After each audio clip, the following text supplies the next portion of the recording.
লক্ষ্য করুন, যতই তপস্যার দ্বারা, কঠোর তপসাধনা তপস্যার দ্বারাই যতই তুমি তপ্ত হও,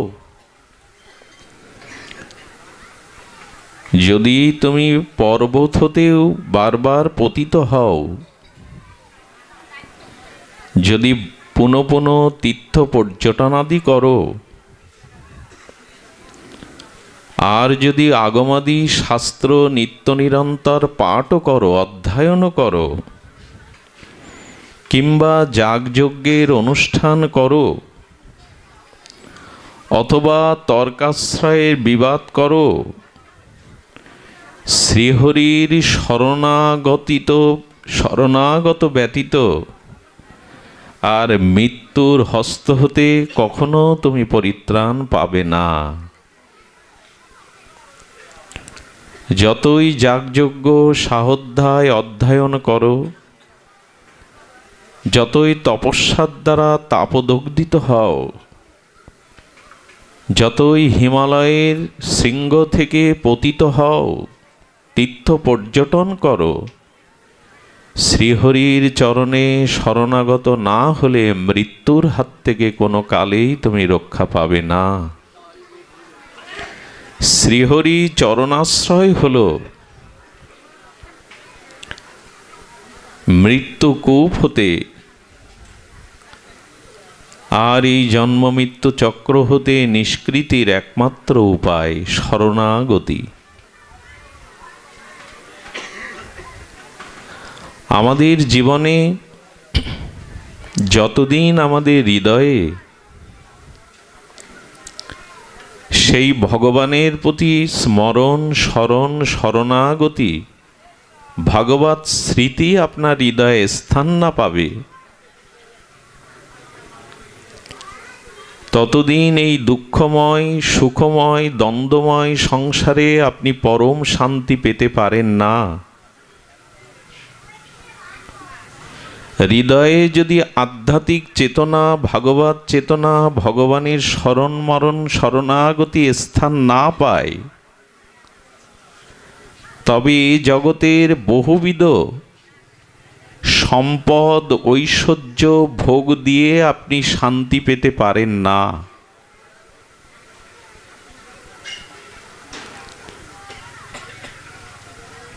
এজন্য ভগবানকে হৃদয়ে স্থান দেওয়া, ভগবানের শরণ ভগবানের শরণাগতি ব্যতীত আর এই লক্ষ্যকে, এই সিদ্ধান্তকে আপনাকে আগে হৃদয়ে স্থাপন করতে হবে।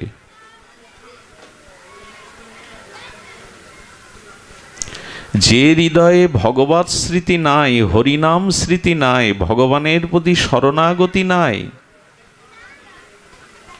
সে চিত্ত অসার, সার শূন্য, চিতার আগুনের মতো দাও দাও করে জ্বলতে হবে তাকে।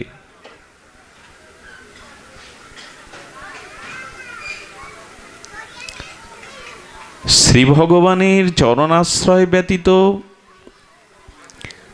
মৃত্যু কবল হতে আমরা নিষ্কৃতি কোনো কল্পেই পাব না।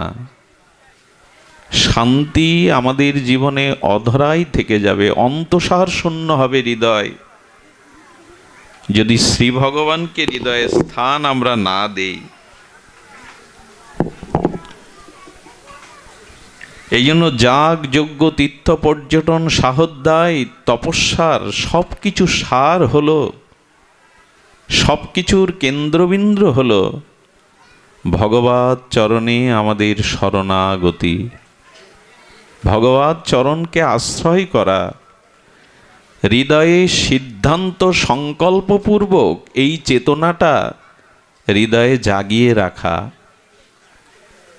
জং লব্ধা চাপরং লাভং মান্নাতে নাধিকাং তত যস্মিন স্থিত ন দুঃখেন গুরুণাল্লোপি বিলোষ্যতে।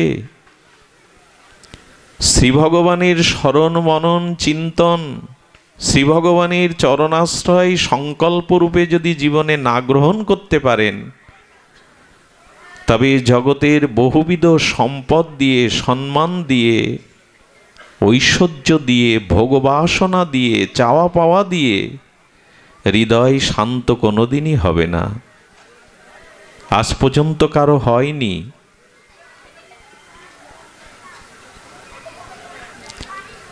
এজন্য আমাদের হৃদয়ে একটা সংকল্প নিতে হবে। অন্য সংকল্প আছে আমাদের হৃদয়ে, ঘর চাই, সম্পদ চাই, স্ত্রী চাই, সুখ চাই, সম্পদ চাই, পুত্র পরিজন চাই, চাইতে পারেন, চাওয়াটা স্বাভাবিক, কিন্তু ভগবানকে চাই, তার চরণে শরণাগতি চাই, এটা মুখ্য। অন্যগুলি গৌণ থাকবে। জীবনের প্রধান চাওয়া, প্রধান লক্ষ্য, প্রধান সংকল্প এই চেতনা যে প্রভু আমি তোমার চরণের দাসানুদাস। এই সংকল্প প্রথম, আদ্য, শ্রেষ্ঠ। অন্য সংকল্পগুলোকে গৌণ করতে হবে। আচ্ছা, বাড়িতে যারা গাভী গোমাতা পোষণ করেন তাদের লক্ষ্য কি গোবরের জন্য? বাড়িতে গোমাতা যারা প্রতিপালন করেন, পালন পোষণ করেন, তাদের লক্ষ্য কি গোবর পাওয়ার জন্য? মূল লক্ষ্য হলো দুগ্ধ পাওয়ার জন্য। গোময় গোবর পাওয়ার জন্য কেউ গাভী পোষে না, ওই সংকল্প নেয় না। তেমন মানুষের জীবনে ভগবানের চরণে প্রেম ভক্তি পাওয়াই হলো মূল সংকল্প, অন্যগুলো গৌণ। যদি তা না হয় আমাদের জীবন হবে অন্তঃসার শূন্য, অভিশপ্ত জীবন। এই জন্য শাস্ত্র বলেছেন তীর্থ পর্যটন কারো বাধা নাই, তপস্যা করতে পারো, দান ধ্যান যজ্ঞ সাহোদ্ধায় করতে পারো, কিন্তু ভগবৎ চরণে শরণাগতি, ভগবৎকে প্রাপ্তি হবার লক্ষ্য সংকল্প যদি না নাও তবে অন্তঃসার শূন্য হয়ে যাবে।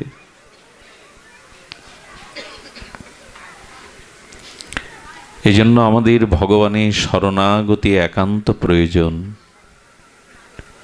দেখুন, জীবনের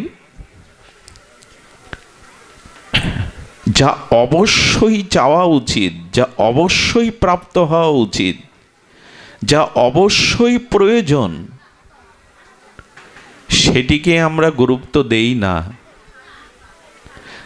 যেগুলি না পেলেও একটি জীবন চলে যায়, যেগুলো না পেলে জীবনের হানি বা ক্ষতি হয় না, সেগুলিকেই আমরা গুরুত্ব দিয়ে চেয়ে বসি। জীব গোস্বামীপাদ বলেছেন, ঘরে যদি তণ্ডুল চাউল না থাকে তবে সেই ঘরে তেল মশলা থেকে কি হবে? ক্ষুধা যাবে না। ঘর ভর্তি তেল মশলা উপাচার আছে, অথচ ঘরে তণ্ডুল নেই, চাউল নেই, তো কি খাবে তুমি? ক্ষুধা যাবে কি করে তোমার? তেল মশলা দিয়ে ক্ষুধা যাবে না। চাউলটা প্রধান আনুষঙ্গিক, তেল মশলা দিয়ে। তেমন জীবনের মূল একটা চাওয়া, মুখ্য একটা চাওয়া থাকতে হবে, আর চাওয়াকে গৌণ করতে হবে। মানুষের জীবনে সর্বোত্তম প্রয়োজন, সর্বোত্তম চাওয়া ভগবানকেই চাইতে হবে, আর চাওয়াগুলিকে গৌণ করতে হবে। কিন্তু আমরা যেটি অবশ্যই, যেটি জীবনের একান্ত প্রয়োজন, ঐকান্তিক প্রয়োজন, সেই ভগবানকে আমার মতো মাদিস মায়াবদ্ধ জীব, মোহগ্রস্ত জীব না চেয়ে তারা সংসার চেয়েছে। সংসার চেয়েছে মানে ধন জন পুত্র পরিজন এগুলিকেই মুখ্য প্রয়োজন মনে করেছে। এগুলি মানুষের জীবনে প্রয়োজন, কিন্তু প্রধান প্রয়োজন নয়। চাউলটা যেমন ঘরে মূল উপাদান, আনুষঙ্গিক হলো মশলাদি। এই জন্য শাস্ত্রে বলেছে যে ভগবানের চাওয়াটা তোমার জীবনে সংকল্পপূর্বক গ্রহণ করো। তোমাকেই চাই, তোমাকেই পেতে হবে, তোমার চরণই আমার একমাত্র আশ্রয়। এই সংকল্পটা গৌণ না করে মুখ্য করতে হবে। এটাই পথ চলার, সুখ দুঃখ, এই দ্বন্দ্বময় জীবনে শান্তি পাওয়ার প্রধান উপায়। সংকল্পরূপী, প্রধানরূপী ভগবানকে চাইতে হবে, এটাই সংকল্প প্রধান। কিন্তু সংকল্প আমাদের অন্য কিছু হৃদয়ে, চায় আর চায়, জগৎ চায়, জগতের বিত্ত বৈভব, মান সম্মান, যশ খ্যাতি, এগুলি চায়। মানুষের জীবনে অল্প সম্পদ থাকলেও আর মানুষের জীবনে প্রয়োজন অল্প থাকলেও একটি মানুষ শান্তি পেতে পারে, কল্যাণ পেতে পারে, যদি তার জীবনে মুখ্য চাওয়া ভগবানকে চাওয়া হয়। সেটা চাইছি কিনা নিজের কাছে প্রশ্ন রাখতে হবে। আমার জীবনের মুখ্য চাওয়া কোনটি, ঐকান্তিক চেষ্টা কোনটি? ভগবৎ চরণ প্রাপ্ত হওয়া, ভগবৎ চরণে শরণ নেওয়া।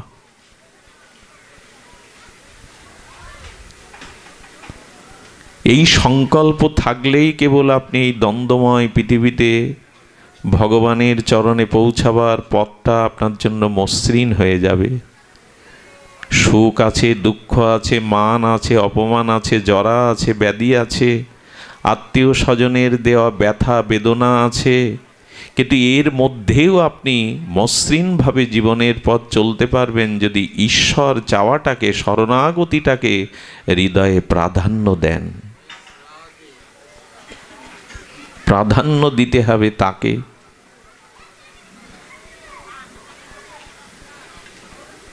হরিচাঁদ ঠাকুর, গুরুচাঁদ ঠাকুরের এবং তাদের আশীর্বাদ পুষ্ট শ্রীমৎ তারক গোসাইয়ের এই কথাটি ছিল লীলামৃতে, সংসারে থাকিয়া যার হয় ভাবোদয়। এই ভাবোদয়টা হলো এই যে তোমাকে চাই প্রভু, এটা হলো ভাবোদয়। ভাবের উদয় তো অনেক ভাবের উদয় হয়। অর্থ চাই, সম্পদ চাই, সুন্দরী রমণী চাই, কবিত্ব প্রতিভা চাই, পদ প্রতিষ্ঠা চাই, এটা ভাবোদয় নয়। সংসারে থাকিয়া যার হয় ভাবো, সেই ভাবোদয়টা কি, ভাবের উদয়টা কি? তোমাকে চাই প্রভু, হে হরি তোমাকে চাই। এই ভাবোদয় যার হয়েছে সেই সে পরম সাধু জানিও নিশ্চয়। যার এই ভাব উদয় হয়েছে যে প্রভু জীবনে মরণে তোমাকেই চায়। একজন বিখ্যাত শিল্পীর একটা গানের চরণ বড় ভালো লাগে। প্রথমত আমি তোমাকে চাই, দ্বিতীয়ত তোমাকে চাই, তৃতীয়ত শেষ পর্যন্ত তোমাকে চাই। কথাটা ঘুরিয়ে দিন তো এইদিকে। এটাই হলো ভাবোদয়, এটাই হলো শুভ সংকল্প জীবনের। প্রথমত আমি তোমাকে চাই, দ্বিতীয়ত, তৃতীয়ত, শেষ পর্যন্ত আমি তোমাকে চাই।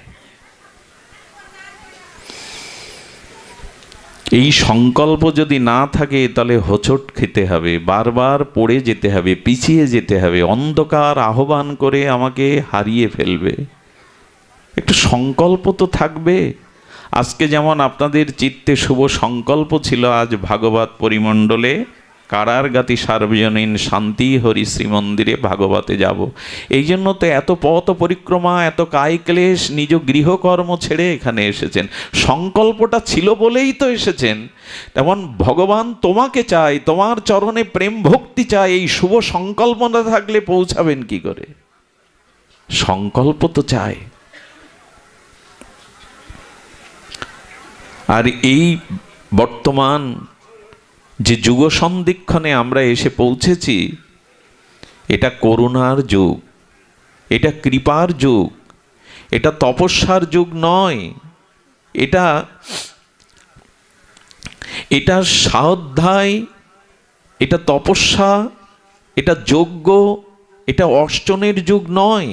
বর্তমান যুগ সন্ধিক্ষণের একমাত্র যুগ ধর্ম, একমাত্র জীবের ধর্ম হরি নাম, হরি কথা। কেউ বিতর্ক তুলবে না কথাই যে হরিনামই হলো এই যুগের যুগ ধর্ম। একথা কেউ কোনো মত পথেরই মানুষ বিতর্কে তুলবে না যে হরি নাম, হরি কথা, হরি লীলাই হলো এই যুগের একমাত্র প্রতিপাদ্য বিষয়। এ যুগ তপস্যা, এ যুগ যজ্ঞের, এ যুগ পাণ্ডিত্যের নয়, এই যুগ সংকীর্তনের যুগ। এই যুগ হরিনাম সংকীর্তনে মাতহারা হওয়ার যুগ। যুগধর্ম, প্রতিটি জীবধর্ম হলো এই হরিনাম। আর এই হরিনাম বিতরণে যিনি বিশেষ করুণায় অবতীর্ণ হয়েছিলেন, আজ হতে 500 কিছু বছর পূর্বে শ্রীধাম নবদ্বীপে যিনি আবির্ভূত হয়েছিলেন, কৃষ্ণবর্ণাং তিষা কৃষ্ণাং সাঙ্গপাঙ্গস্ত্র পার্ষদানাম যজ্ঞই সংকীর্তনায় প্রায় যজন্তি হি সুমেধসা। কৃষ্ণবর্ণাং তিষা কৃষ্ণাং সাঙ্গপাঙ্গ অস্ত্র পার্ষদানাম, রাধা কৃষ্ণ মিলিত তনু পরম করুণা বরুণালয়। জীবের সম্মুখে এত কাঙাল হয়ে, এত করুণার আধার হয়ে, এত কৃপামূর্তি নিয়ে আর কে এসেছে? মহাপ্রভু এলেন। কৃষ্ণবর্ণাং, কৃষ্ণবর্ণ মানে মহাপ্রভুর গাত্র, জ্যোতি, কালো নয়। অন্তকৃষ্ণ বহির্গৌর। কৃষ্ণবর্ণাং অর্থাৎ যার জিহ্বায় সর্বদা কৃষ্ণরূপ এই শব্দ বা বর্ণ সর্বদা কীর্তন তরঙ্গ উঠছে। কৃষ্ণবর্ণাং তিষা কৃষ্ণাং, না তার গাত্র রং কৃষ্ণ নয়, কালো নয়। আর তিনি এবার অস্ত্র নিয়ে এসেছেন। কই মহাপ্রভুর হাতে, নিতাই চাঁদের হাতে কোনো অস্ত্র নাই তো। ভগবান শঙ্করের হাতে ত্রিশূল, আদ্যাশক্তি যোগিনী কোটি পরিবৃতা মায়ের হাতে খড়গ, রামচন্দ্রের হাতে তীর ধনুক, ভগবান শ্রীকৃষ্ণের সুদর্শন, সকলের হাতেই তো দেবদেবীর হাতে অস্ত্র। মহাপ্রভু নিতাই চাঁদের কাছে অস্ত্র নেই কেন? বলল অস্ত্র আছে। সেই অস্ত্রটা হলো প্রভুর সাঙ্গপাঙ্গ পার্ষদগণ।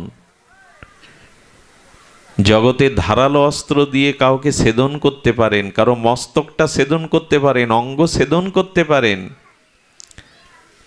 কিন্তু মহাপ্রভু যে সাঙ্গপাঙ্গ অস্ত্র এনেছেন, সেই অস্ত্র দিয়ে এবার পাপীকে কাটবেন না, পাপকে কাটবেন। অসুরকে বিনাশ করবেন না, অসুরত্বকে বিনাশ করবেন। এবার যদি অস্ত্র হাতে নিতেন, রুদ্রমূর্তি নিতেন, কিছু অপরাধ নেবেন না, অসুর বিনাশের জন্যই তো ভগবান আসেন। বর্তমান যে যুগ, কম বেশি আমার মতো সবাই অসুর, সবাইকে বধ করতে হতো প্রভুর। অসুর মানে কারা? যাদের দম্ভ আছে, অভিমান আছে, হিংসা আছে, এরাই তো অসুর। ভগবানের সেই অনাদি ধ্রুব ভজন সুরের সাথে যারা যুক্ত নয় তারা অসুর। দম্ভ, দর্প, অভিমান, হিংসা যাদের ভেতরে, কম বেশি তো দুর্যোধন আমার মতো জগতে চারিদিকে ছড়িয়ে ছিটিয়ে আছে। মারতে হয়তো সবাইকে মারতে হতো প্রায়। প্রভু চিন্তা করলেন এবার অসুর বিনাশ করব না, অসুরত্বকে বিনাশ করব। এবার পাপীকে বিনাশ করব না, পাপটাকে বিনাশ করব।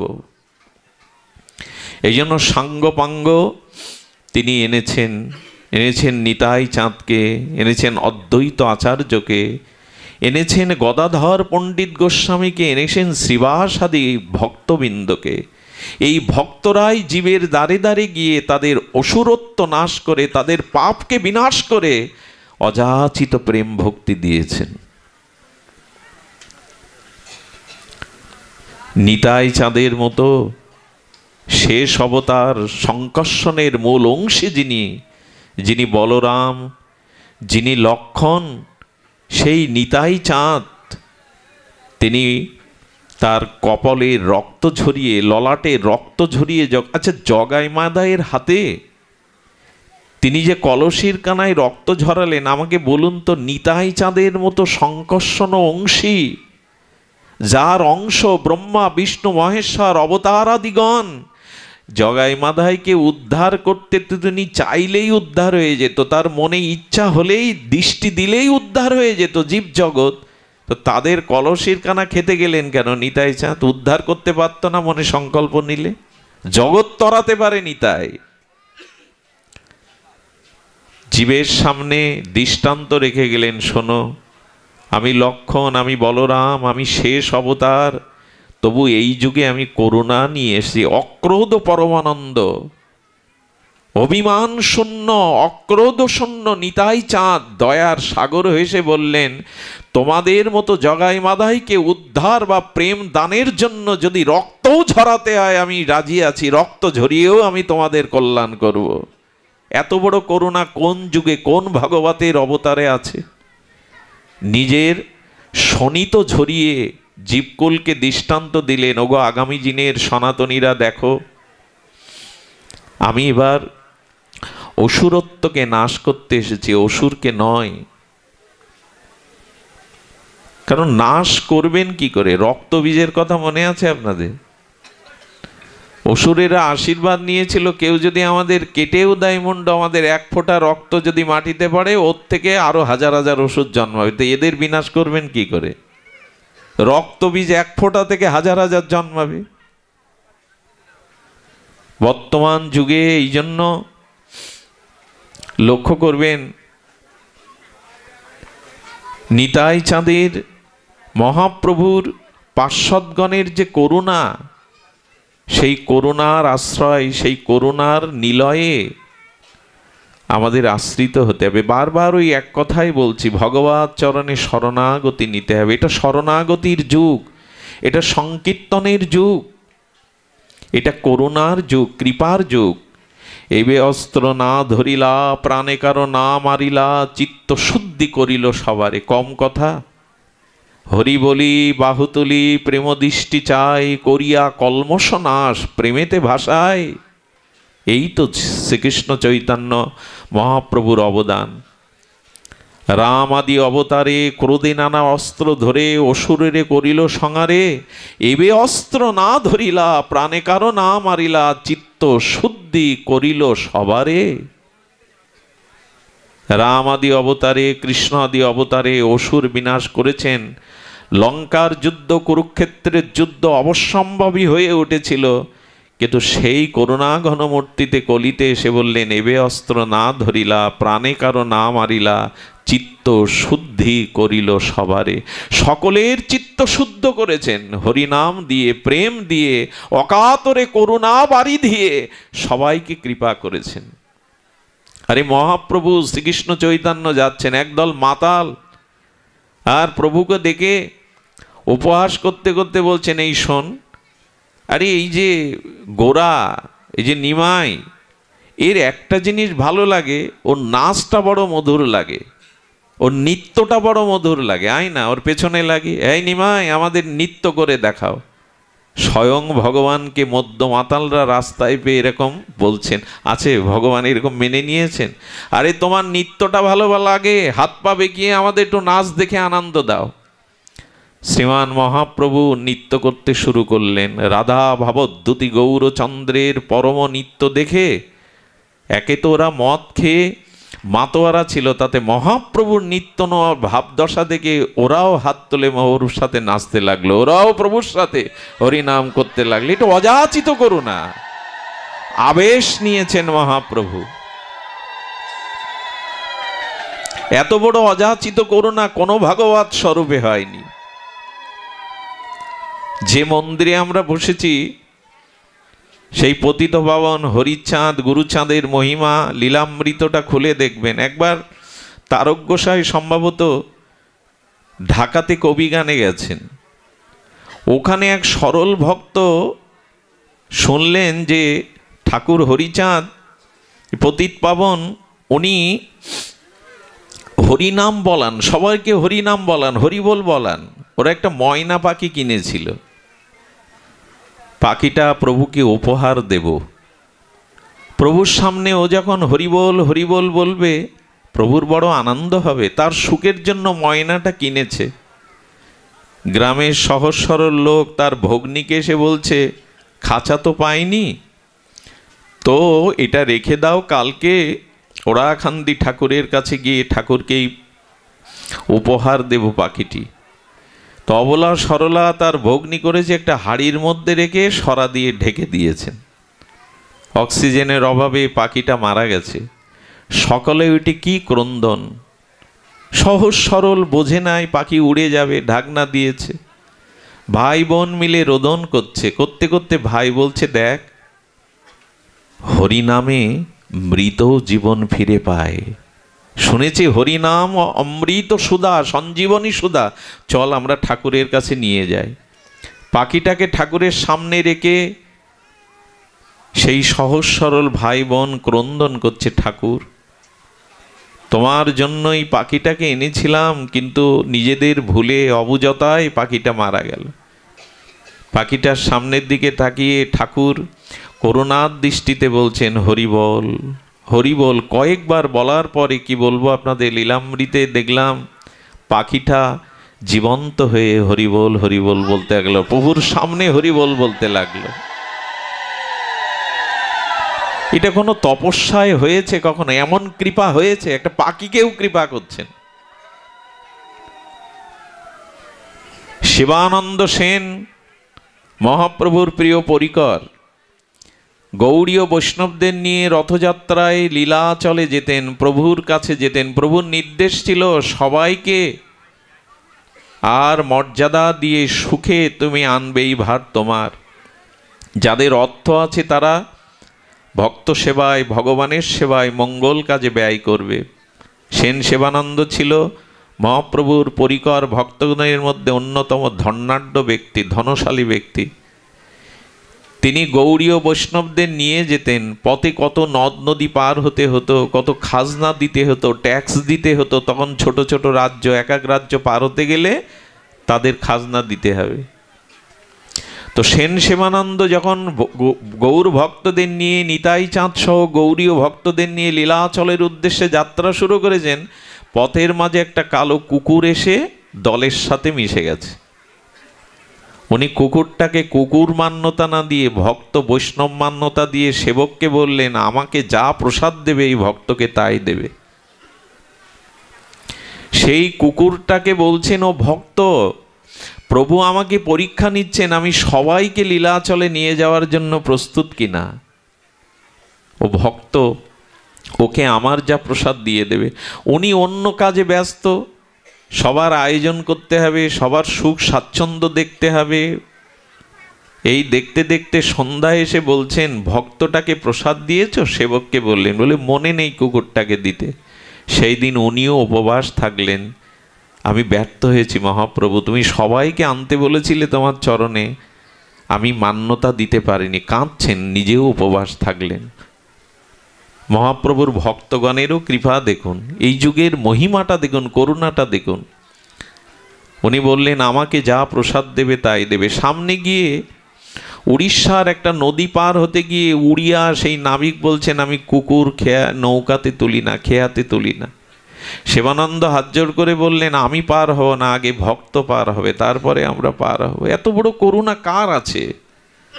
গৌর যেমন পতিত পাবন, তার ভক্তরাও পতিত। এই যুগে তো করুণার যুগ, কৃপার যুগ। করুণায় অবতীর্ণ কলৌ। সুধীজন, কুকুরটাকে পার করার জন্য 10টা মানুষের কড়ি, ওকে পার করার জন্য 10 জনের কড়ি দিয়ে দিলেন, পার করো। ওপারে গিয়ে দেখে কুকুরটা আর নাই। আমার কোনো অপরাধে হয়তো আমাকে ত্যাগ করে চলে গেছে। এই অনুশোচনায় ভুগতে ভুগতে লীলাচলে যখন পৌঁছালেন, দেখলেন মহাপ্রভুর সামনে সেই ভক্ত কুকুরটার। কিভাবে জানেন? প্রভু জগন্নাথের নারিকেলের শ্বাসের প্রসাদ পাচ্ছেন আর ওকে ছুঁড়ে ছুঁড়ে দিচ্ছেন। শুধু দিচ্ছেন না, এক একবার প্রসাদ দিচ্ছেন আর মহাপ্রভু ভাবাবেশে বলছেন, একবার কৃষ্ণ কহ, একবার। এরকম করুণা কোনো ইতিহাসে, কোনো শাস্ত্রে পাওয়া যায় না। একটা কুকুরকে সামনে পেয়ে প্রভু প্রসাদ দিচ্ছেন আর বলছেন, কৃষ্ণ কহ। যেই প্রভু বলছেন, দেখুন মানুষেরই হাত আছে, অন্য প্রাণীরা চতুষ্পদ বিশিষ্ট, অন্য প্রাণীদের হাত নেই, তারা পা দিয়েই হাতের কাজ করে। এই হাতটা পেয়েছিলাম গুরু বৈষ্ণবের, মহতের গুরুজনের সেবার জন্য, ভজন করার জন্য। অন্য প্রাণীকে গোবিন্দ হাত দেননি। কুকুরটা তার 2 পা তুলে হাতের মতো করে ভঙ্গিতে চিৎকার করে কৃষ্ণ কৃষ্ণ বলছে। মহাপ্রভু কুকুরটাকেও করুণা করছেন প্রসাদ দিয়ে, হরিনাম দিয়ে। আর কি করুণাময়, করুণা দাতা হবেন তিনি। কুকুরটাকেও করুণা করছেন। সেন সেবানন্দ মহাপ্রভুকে প্রণাম না করে কুকুরের পায়ে পড়ে গেলেন। ধন্য তুই, মহাপ্রভুর অধরামৃত আর হরিনাম বেঁচে পড়ে গেলেন। মহাপ্রভুর এই হলো মহা অবদান, কেউ বাদ যায়নি।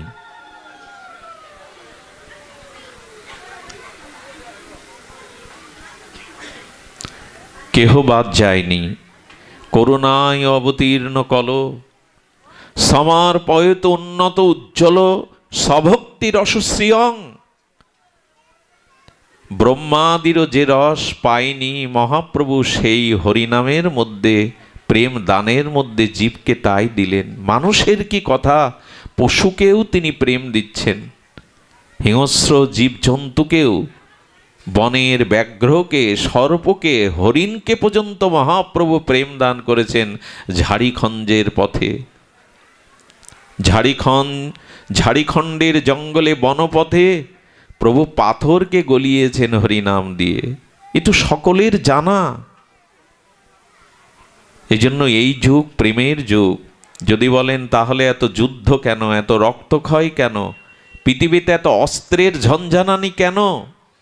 এর একটাই কারণ, প্রেম শূন্য পৃথিবী আজ ধ্বংস হতে বসেছে। শুধু প্রেম নাই, হিংসা দিয়ে হিংসাকে জয় করা যায় না।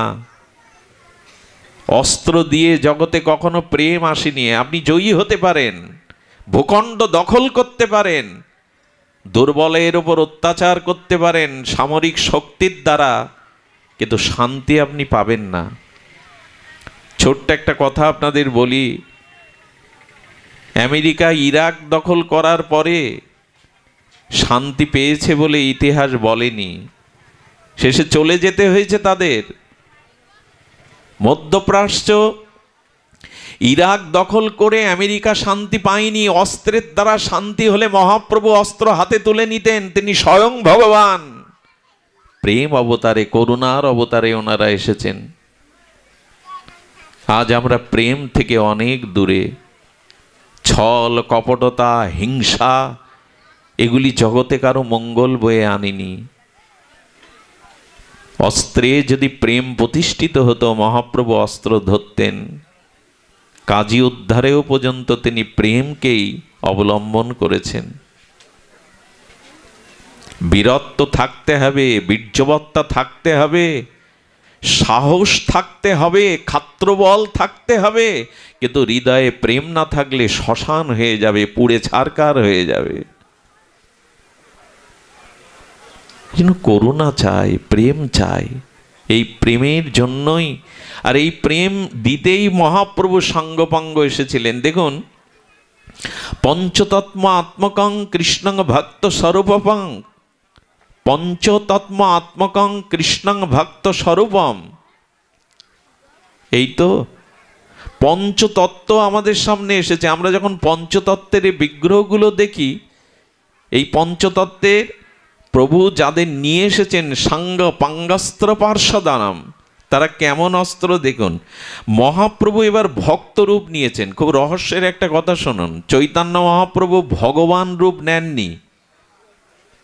কি রূপ নিয়েছেন? ভক্ত রূপ। আচ্ছা, ভগবান ভক্ত হতে যাবে কেন? কোন দুঃখে ভগবান ভক্ত হবে একটু বলুন তো? ভগবান তো ভক্ত রূপেই আসবে। কিন্তু মহাপ্রভু ভগবান, স্বয়ং ভগবান কৃষ্ণই, আর দাপরের কানাইর গৌর হয়ে তো এলেন, আর রাধা ভাবকান্তি নিয়ে এলেন, কিন্তু তিনি ভক্ত রূপ নিলেন। মহাপ্রভু কিন্তু ভগবান রূপে আসেননি, ভক্ত রূপে এসেছেন।